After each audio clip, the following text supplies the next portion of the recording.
The restaurant was busy that night. Every table was full. The kitchen was loud. Waiters were rushing. Chefs were shouting. Plates were flying.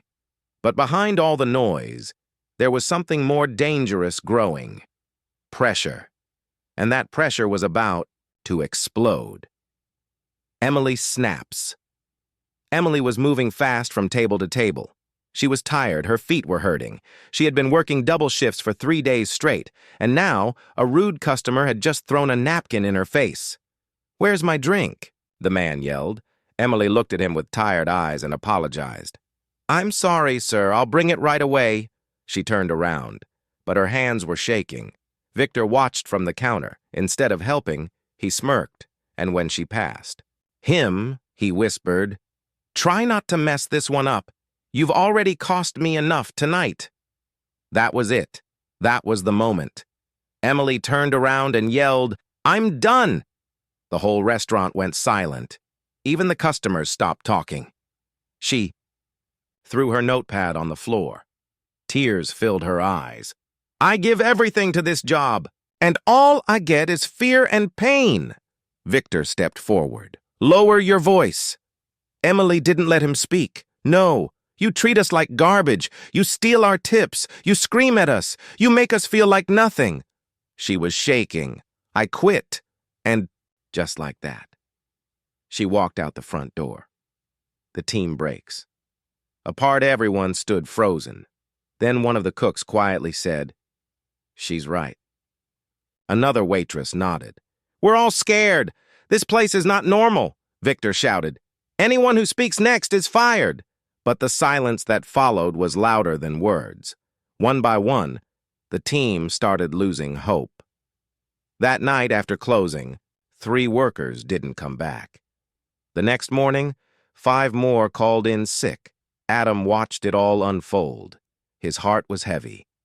Emily, the one person with the most courage, was now gone. Adam makes a move. That evening, Adam couldn't stay silent. He sent a message to Emily. "You were brave. You told the truth. I want to help." She replied hours later, "Help? You're just a dishwasher." Adam smiled sadly. She still didn't know, but she would, soon. Victor gets angry. Victor was furious. He walked around the kitchen, red in the face. "We have fewer staff because of that girl. If any of you talk to her, you're gone." He turned to Adam. "And you, Daniel, I've got my eye on you." Adam stayed calm, but inside he was done watching. He had collected enough proof.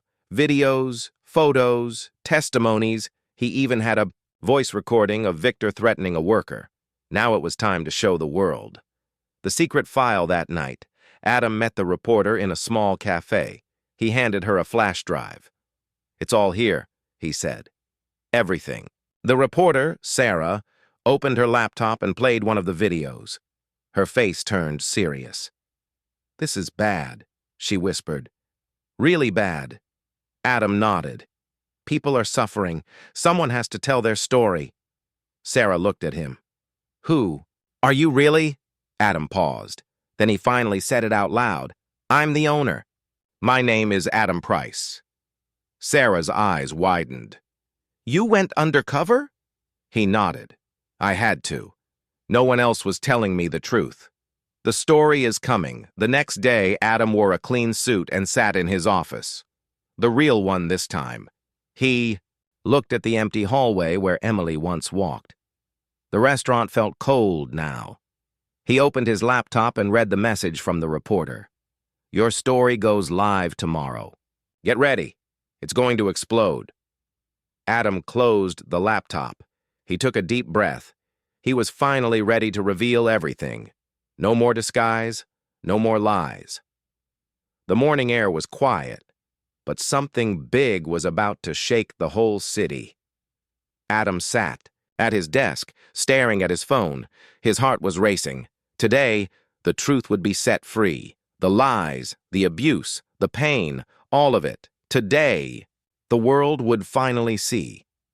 The video drops at exactly 9 a.m. The news article went live. Title: Undercover boss exposes abuse at his own restaurant. Hidden camera footage inside. The video showed it all. Victor screaming at workers. Tip money being stolen. Rotten food served to customers. Emily crying in the back room. People couldn't believe it. Within an hour, the video had over 100,000 views. By lunchtime, it had crossed 500,000. People on social media were angry. "This is horrible! That manager needs to be arrested. Where is the owner? Why didn't he stop this?" They didn't know yet. They didn't know that the dishwasher was the owner. Victor's panic Victor was sipping his coffee when his phone started buzzing nonstop. He picked it up. His face turned pale. He opened the video. His hands began to shake. No. No, no, no. He ran to the restaurant. Workers were standing around in silence. No one was working. No one was moving. They had all seen it. Victor yelled, "Get back to work!" But no one listened. One server said calmly, "You can't scare us anymore." Victor grabbed the remote and turned on the TV in the lounge. The video was playing on every news channel. His face was everywhere. His voice, his threats, his lies. Emily finds out. Meanwhile, Emily was sitting at home holding a cup of tea. Her phone beeped. It was a message from her friend. "Check the news, you're in it." She clicked the link, and there it was. Her own face, her own voice, her own pain. Finally seen.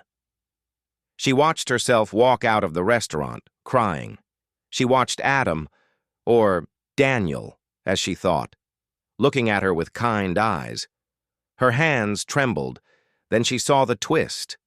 The article said, "Adam Price, the restaurant's owner, went undercover as a dishwasher to learn the truth." Emily gasped. She whispered, "He was the owner?" Tears filled her eyes again, but this time they were tears of shock and hope. The World Reacts news channels called it one of the boldest moves by a restaurant owner. Customers lined up outside the restaurant, not to eat, but to protest. Signs said, "Justice for workers. Shame on Victor. Thank you, Adam." The internet was filled with support. People were calling Emily a hero.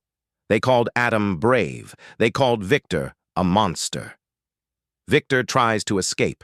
Victor tried to delete emails, burn papers, and erase files. But it was too late. The truth was out. Police arrived with questions. The Labor Department launched an investigation. Adam had already sent them copies of the video and reports. Victor tried to run, but the law was faster. Adam speaks out. That evening, Adam stood in front of the restaurant. News. Cameras pointed at him. His voice was calm but strong. "I built this place with love, but somewhere along the way, I lost touch. I trusted the wrong people. I looked at numbers, not faces." He looked into the camera. "But I'm here now, and I'm taking it back. This restaurant will never be the same again." Emily gets a call that night. Emily's phone rang. It was Adam. His voice was soft. "I owe you an apology," he said. Emily was quiet. "I lied about who I was," Adam said, "but everything else was real. I saw your strength, your kindness. You were the first one to speak the truth." Emily took a deep breath. "Why did you do it?" Adam replied, "Because I needed to understand. And you showed me everything I was blind to." Emily was quiet for a while. Then she said, "Thank you for telling the truth." The restaurant was quiet now. No customers, no angry shouting, no rush, just silence. The truth had come out. The storm had passed. But now came the hardest part, rebuilding. The empty restaurant. Adam stood in the middle of his restaurant. He looked around. The tables were still there. The lights were still warm. But the heart was missing. The people who made this place feel alive. They were gone. He thought about Emily, about Reggie, about the servers who walked out in tears. He had exposed the truth. But that wasn't enough. Now, he had to fix it. An invitation. The next morning, Adam made calls. One by one, he called every former staff member. He didn't beg. He didn't promise miracles. He simply said, "I'm sorry, and I want to do better. Will you meet me?" Some hung up, some said maybe, and some said yes, including Emily. The meeting. 3 days later, a group of former workers walked into the restaurant. The room looked different now, brighter, cleaner. There were flowers on the tables and warm drinks waiting. Adam stood in front of them and spoke. "I was blind," he said. "I thought giving people a job was enough. But I forgot something important: respect." He looked at each of them. "You gave this place your time, your sweat, your hearts, and we let you down. I can't change the past, but I want to build a better future. With you." Then he looked at Emily. "Especially with you." Emily speaks. The room was quiet. Everyone turned to Emily. She stood up slowly. Her voice was calm. "I came here today because I wanted to hear your words, and I did." She paused. "But words are easy. Change is hard." Adam nodded. "You're right." Emily looked around the room. "I'm not here for promises. I'm here for people. If we're coming back, it's because we believe this place can become safe, honest, and fair." A few workers nodded. Then Reggie smiled and said, "Let's rebuild." The new rules. Adam didn't waste time. He showed the group a new rule book. No abuse, no tip theft, proper breaks, fair hours. Clear voice for every worker. He even shared the new worker helpline number for anyone to report problems without fear. This wasn't just talk. This was real change. The team began to feel it. Emily gets an offer after the meeting. Adam asked Emily to stay. He took her to his office, the one she never saw before. He smiled. This place needs someone strong, someone kind, someone honest. Emily looked confused. Adam continued, "I want you to be our new floor manager. Help lead the team. Help keep this place honest." Emily froze. She never expected that. She was just a waitress. Or so she thought. Now, she was being trusted with leadership. Tears welled in her eyes. "Why me?" she asked. Adam smiled softly. "Because you didn't just walk away. You stood up." Emily's decision. That night, Emily sat on her small balcony, looking at the stars. Her heart was full of questions. The bright classroom was filled with noise and laughter. Children sat in small chairs, waiting for their turn to speak. Today was show and tell day, and everyone was excited. Jamal, a young black boy with bright eyes, sat quietly. His heart beat fast. He knew what he wanted to say, but he also knew it might surprise some people. The teacher, Ms. Clark, smiled warmly. "All right, class. Today I want you to tell us about someone you admire, someone you think is a hero." One by one, children stood up and spoke. Some talked about their moms and dads. Some talked about firefighters and astronauts. The room was full of happy stories. Then it was Jamal's turn. He stood up slowly. His small hands were a little shaky, but his voice was strong. "My dad is a hero," Jamal said clearly. A few children laughed. Some whispered to each other. Ms. Clark smiled gently and said, "That's wonderful, Jamal. Can you tell us why you think your dad is a hero?" Jamal looked around the room. He saw a man standing by the door. It was Officer Blake, a white police officer. The school had invited him to visit and talk to the children about safety. Officer Blake smiled politely. "What does your dad do?" "Jamal?" Jamal's chest swelled with pride. "He wears a uniform just like you." The classroom fell quiet.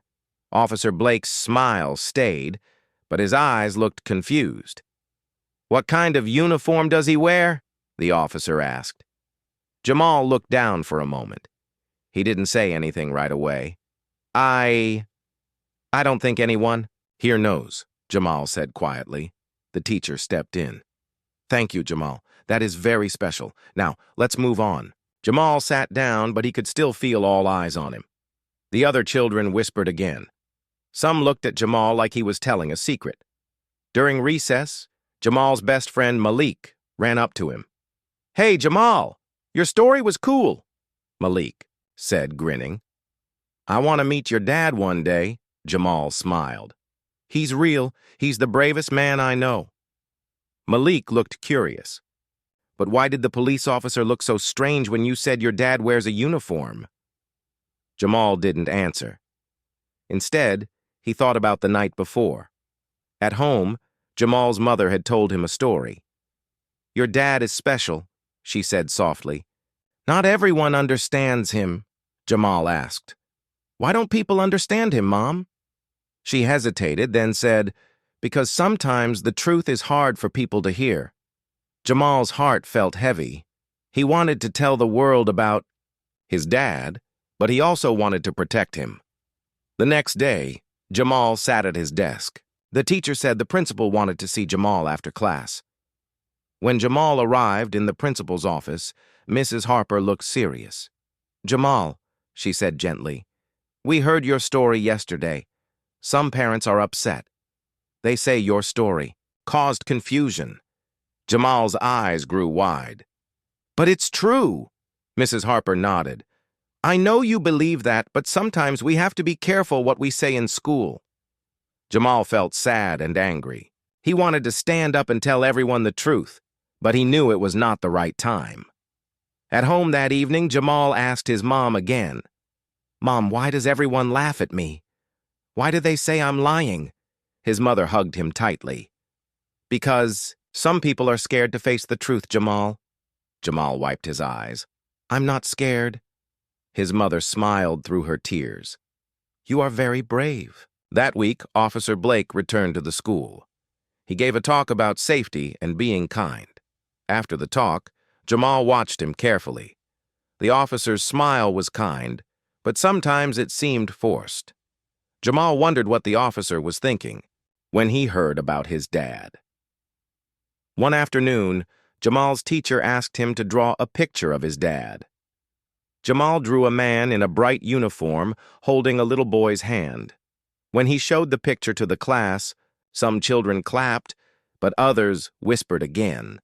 Jamal didn't care.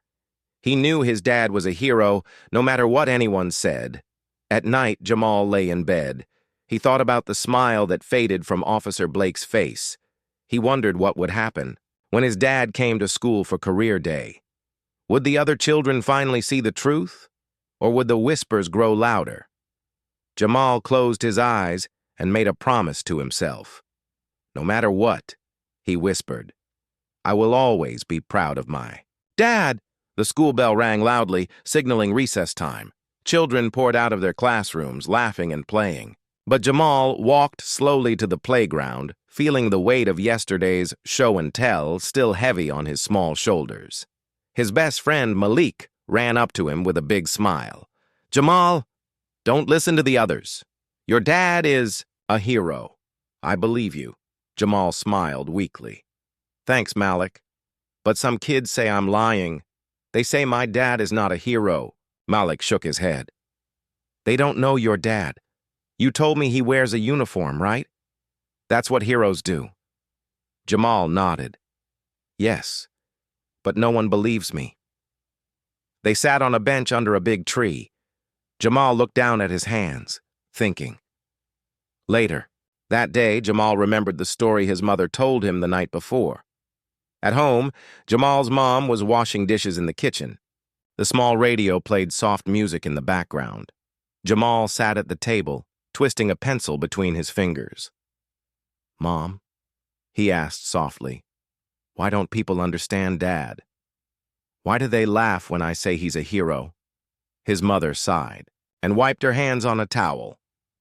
"Some people," she said carefully, "are afraid of things they don't understand. Sometimes, when the truth is different from what they expect, it makes them uncomfortable."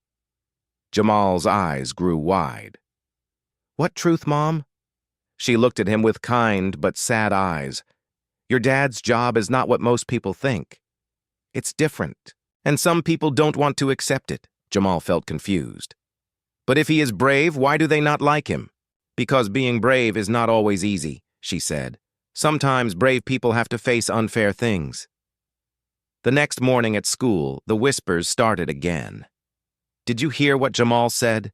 one child whispered. "His dad is not like a cop or a firefighter," another said. "I think he's making it up." Jamal sat quietly, trying to ignore the voices. At recess, he stayed close to Malik. Suddenly, Ms. Clark, the teacher, called Jamal aside. "Jamal," she said softly, "I heard from the principal. They want to talk to you after class." Jamal's heart beat fast. What could this be about? After school, Jamal went to the principal's office. Mrs. Harper sat behind her big desk, her face serious. "Jamal," she said, "some parents are worried. They don't like the story you told. They say it confuses other children." Jamal looked down. "But it's true. My dad is a hero." Mrs. Harper nodded. "I believe you believe that. But sometimes stories can be misunderstood." Jamal felt a lump in his throat. "I'm not lying." The principal smiled kindly. "I know. But maybe, for now, it's better to keep some things private." Jamal left the office feeling sad and alone. That night, Jamal's mother sat beside him on the bed. "Mom, why do they want me to keep quiet?" he asked. "Because some truths are hard for people to accept right now," she said softly. Jamal hugged his pillow. "But I want everyone to know. I want my dad to be proud." She kissed his forehead. "He is proud, and so am I." The next day, Officer Blake returned to the school. This time, he spoke to the children about safety and respect. Jamal listened, carefully. The officer smiled and told stories about helping people, but Jamal noticed something different. Sometimes when Officer Blake looked at him, his smile seemed tight. His eyes were not as warm as before. Jamal wondered why. At home, Jamal asked his mom more questions. Why did the officer look sad when he heard about Dad? His mother looked away for a moment. "Sometimes," she said slowly, "people have memories they want to forget, or things they feel guilty about." Jamal didn't understand, but he wanted to know more.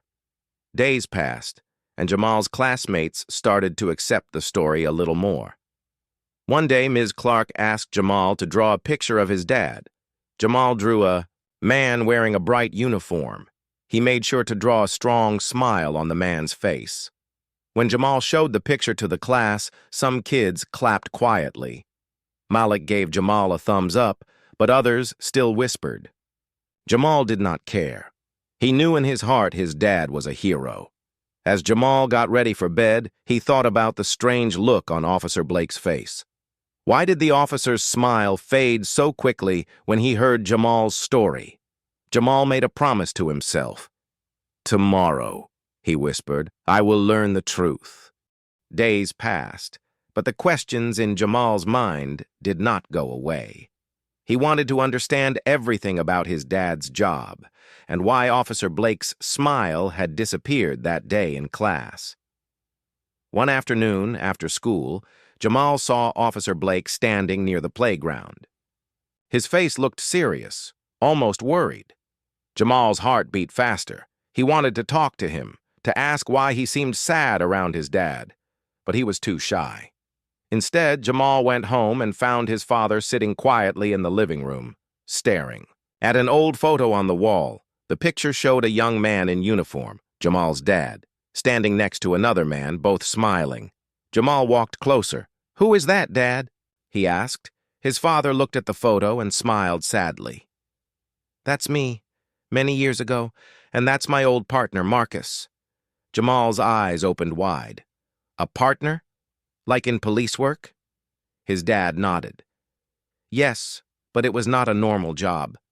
We worked in a special team. We helped people who were in danger, but had no one to turn to." Jamal felt curious but confused. "What happened to Marcus?" he asked softly. His dad's smile faded. "Marcus was very brave, but one day, something bad happened. We were on a mission and things went wrong. Jamal leaned closer. What happened? His father looked down as if the memory hurt him. We were trying to save a family trapped in a fire. The building was old and dangerous. Marcus went inside first to help. Jamal's hands clenched tightly. But then, his dad continued, there was an explosion. Marcus didn't come out. Jamal felt tears in his eyes. Did he die? He whispered. His father nodded slowly. Yes. He gave his life to save others. Jamal felt a deep sadness he had never felt before. That night, Jamal could not sleep. The story of Marcus stayed in his mind. He wondered if his dad felt lonely after losing his friend. The next day, Jamal decided to visit Officer Blake at the police station. He wanted to ask the man why he looked so sad around his dad. At the station, Jamal waited nervously. When Officer Blake saw him, he smiled gently. Hello, Jamal, he said. What brings you here? Jamal took a deep breath. I want to know why you were sad when you saw my dad. Officer Blake looked down and sighed. Your dad and I, he began. We worked together many years ago. We lost a good friend, Marcus. It was hard for all of us. Jamal listened closely. After that day, Officer Blake continued, things changed. Your dad was very brave, but he carried a heavy pain inside. We all did. Jamal's eyes filled with tears. I didn't know. Officer Blake smiled softly. Sometimes people hide their pain. Your dad is a hero in many ways, not just in his work, but in how he keeps going despite his loss. At school the next day, Jamal felt different.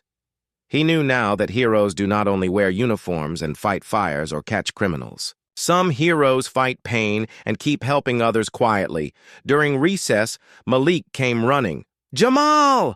Everyone wants to hear about your dad again, Malik said excitedly. Jamal smiled. I have a new story to tell, a story about real courage. That afternoon, Jamal's dad came to the school again. This time he talked not just about his job, but about friendship, loss, and hope. He told the children about Marcus, a hero who gave everything to save others. The classroom was silent, and then many children clapped. Jamal felt proud and understood more about his dad's bravery. That night, Jamal's mom hugged him tightly.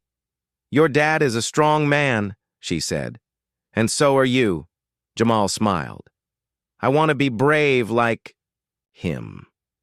The days after the school visit were quiet, but Jamal's mind was full of questions. He wanted to know more about his dad's past and the things he never talked about. But his father stayed calm and kind, not saying much. One late afternoon, just as the sun was setting, there was a sudden knock on the front door. Jamal's mother opened it slowly. Standing outside was a tall man in a dark coat, his face serious and tired. Can I help you? She asked cautiously. The man looked at her with tired eyes. I'm looking for Mr. Harris, he said. Jamal's mother nodded and called for her husband. Jamal's dad came to the door, surprised to see the visitor. John, he said quietly, recognizing the man. The visitor nodded. It's been a long time, Marcus's friend. Jamal stood behind his mother, watching the men carefully. He did not know who John was, but he could feel the tension in the air. Please, come in, Jamal's dad said, stepping aside. Inside, the three men sat in the living room. The visitor, John, took a deep breath. I'm sorry to come unannounced, John said, but there is something you need to know. Jamal's dad looked serious. What is it? John looked at Jamal's mother and then at Jamal, who was still watching quietly. Marcus's death was not an accident, John said slowly. There was more to that day than you all knew. Jamal's eyes widened. What do you mean? John explained. We were told it was a fire accident, but some people wanted Marcus out of the way. He found something dangerous, something that some powerful people wanted to hide. Jamal's dad clenched his fists. Are you saying Marcus was killed? John nodded. Yes, it was planned to look like an accident. Jamal felt a cold fear. Why would anyone want to hurt Marcus? John's voice was low. Because Marcus was getting too close to the truth. He wanted to protect innocent people. The room was silent. Jamal's mother looked worried. Why didn't you tell us this before? She asked. John sighed. We had to be careful. Those people are still out there. They want to keep their secrets safe. Jamal looked at his dad. Is it why you never talk about Marcus? His dad's eyes were sad but strong. Yes. I wanted to protect my family. That night, Jamal couldn't sleep. His mind was full of questions and fears. He thought about Marcus, a brave man who had died to protect others. He thought about his dad who carried a heavy secret and still kept fighting. The next day, Jamal went to school with a new feeling. He wanted to be brave like his dad and Marcus, no matter what. At recess, Malik noticed the change. You look serious, Jamal. What's going on? Jamal smiled a little. I learned that sometimes being brave means standing up even when it's scary. Back home, Jamal's dad called him to the living room. I want to teach you something important, son, he said. Bravery is not just about being strong.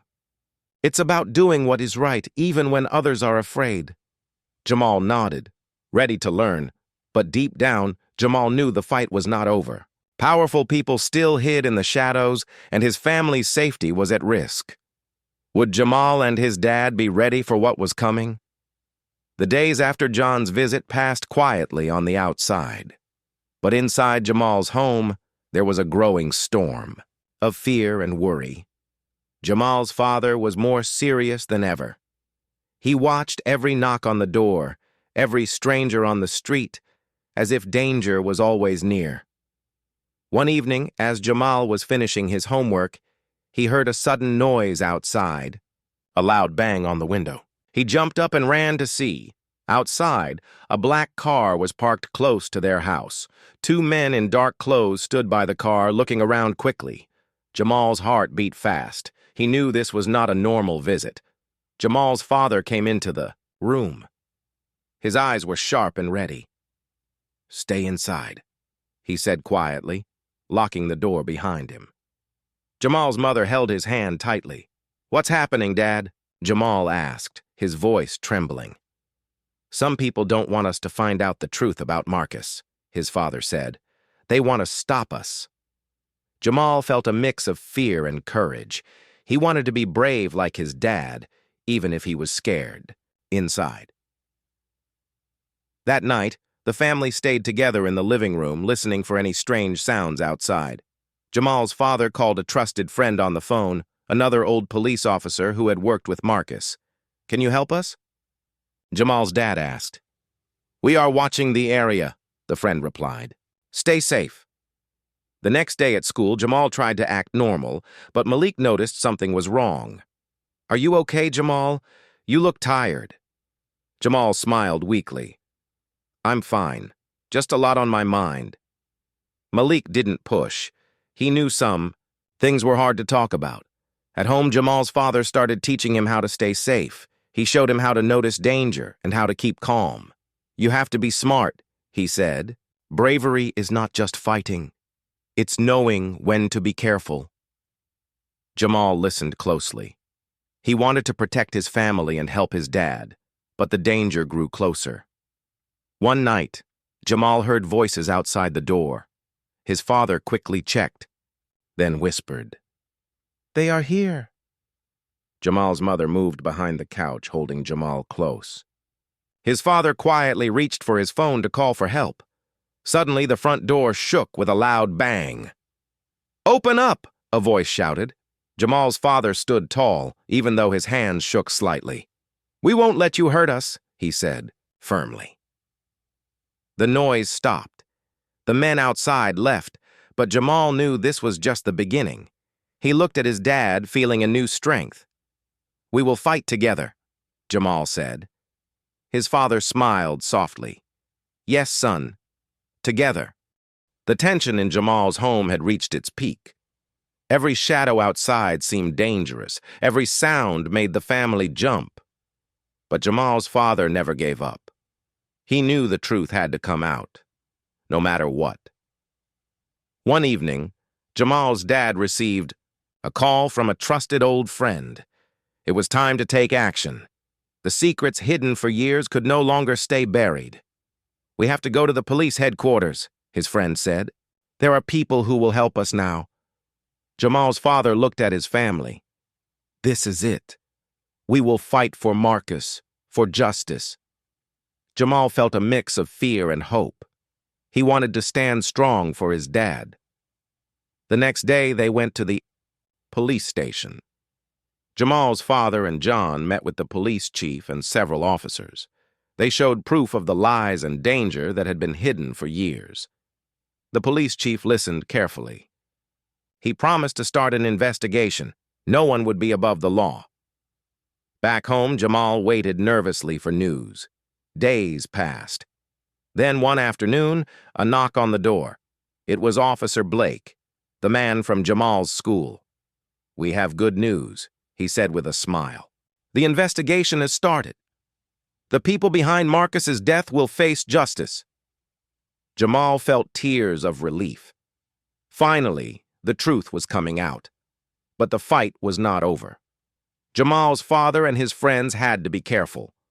The dangerous people did not give up easily. They watched their every move. One night, the family heard a loud crash. The front window was broken. Jamal's dad stood between his family and the danger. "We will protect each other, no matter what." With the help of the police, the threat stopped. The truth about Marcus was told to the world. People remembered him as a true hero. Jamal felt proud of his father, not just for his bravery, but for his heart, for never giving up. At school, Jamal told his classmates the story of Marcus, the brave man who gave everything for others. His friends listened, eyes wide. "You're brave too, Jamal," Malik said. "Your dad is a hero, and so are you." That night, Jamal's family sat together, safe and strong. Jamal looked at his father and smiled. "I want to be like you, Dad. Brave and kind." His father hugged him tightly. "You already are, son. You already are."